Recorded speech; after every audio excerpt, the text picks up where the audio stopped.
Page 26 দিদাগ রতনবাবু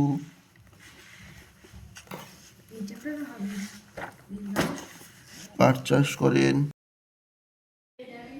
16-25 অংশ জমিতে। উষা দেবী পাট চাষ করেন পাটের 15 অংশ জমিতে।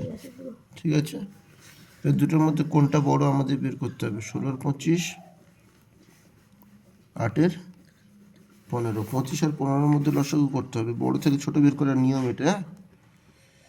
25 আর 15-এর মধ্যে লসাগু বের করতে হবে। 5 দিয়ে কাটলে 5 5 25, 5 3 15, তাহলে 5 গুণ 5 গুণ 3 75।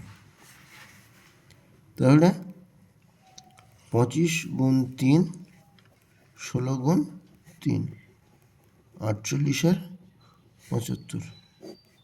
15 গুণ 5 8 গুণ 5 40 আর 75। তাহলে কোনটা বড়? রতনবাবুরটা। অতএব রতনবাবু